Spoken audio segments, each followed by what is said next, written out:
menentukan nilai perkali bagi suatu ungkapan kuadratik. Ini adalah sangat-sangat penting kerana bila kita nak memfaktorkan sesuatu ungkapan, kita perlu tahu bagaimana nak nilaikan perkali A, B dan pemalar C. Alright. Terlebih dahulu, kita perlu aturkan ungkapan kuadratik dalam bentuk arm. Jika ia diberi dalam bukan dalam susunan ataupun dalam rupa bentuk arm, ya. Faham Okey, kita akan lihat contoh nanti. So, bentuk armnya adalah AX kuasa 2 tambah BX tambah C. Alright. Now, bandingkan ungkapan yang diberi kepada bentuk arm dan tentukan nilai perkali A, B dan pemalar C. Alright. Now, let's look at the contoh yang dibuat untuk memaham ini. So, first langkah is kita perhatikan sama ada persamaan yang diberikan ataupun ungkapan yang diberikan tu adalah dalam bentuk arm atau tidak. So, 2X kuasa 2 tolak 5X tambah 1. So, ini adalah dalam bentuk arm kerana saya boleh bandingkan AX kuasa 2 tambah BX tambah C. Right? So, jangan panik. Sir, kat sini tambah BX, kat sini tolak 5 pula. Yalah, kita boleh tulisnya sebagai 2 kuasa 2 tambah negatif 5X tambah 1. Faham tak? Dia sama. Ya, dia sama. Jadi bila kita buka kurungan, dia akan menjadi tolak, right? Okay, so ia adalah dalam bentuk arm. Jadi kita tidak perlu menyusunnya. Jadi sekarang apa yang kita buat? Kita bandingkan sebutan demi sebutan. So perkali A, perkali A, perkali B, perkali B, pemalar C, pemalar C. Alright. So bagi contoh yang pertama ni, A adalah sama dengan 2, B adalah bersamaan dengan negatif 5 dan C adalah bersamaan dengan 1.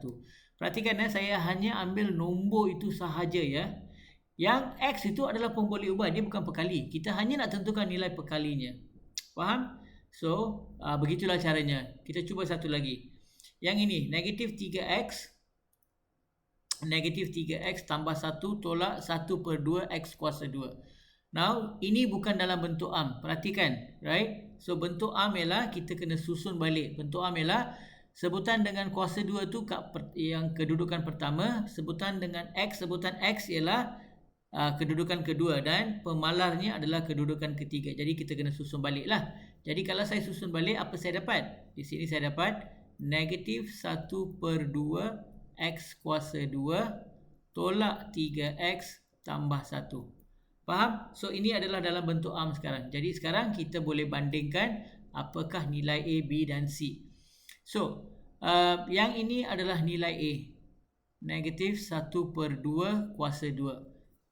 Kerana perkali A ditulis bersama dengan pemboleh ubah yang dikuasa 2 kan. Perkali B adalah perkali yang ditulis dengan sebutan X. Dan ini adalah pemalarnya.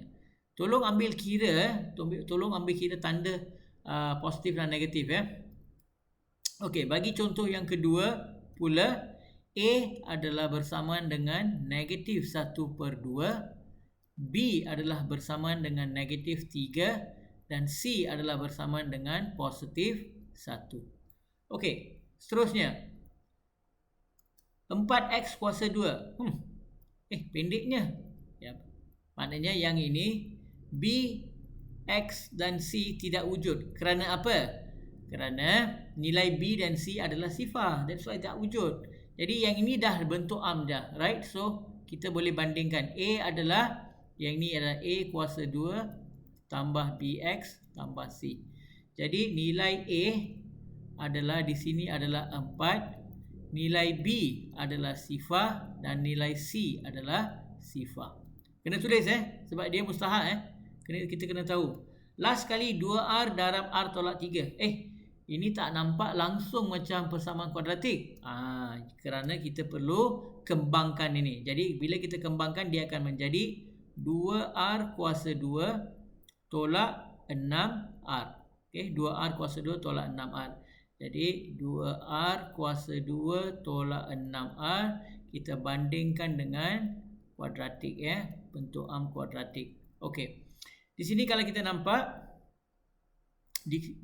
nampak tak ada pemboleh ubah, tak ada pemalar C, maknanya C adalah sifar. Dan kalau kamu perhatikan, di sini pemboleh ubah R digunakan, bukan X. So tak kisah. Alright, tak kisah. Mana-mana pemboleh ubah pun boleh digunakan.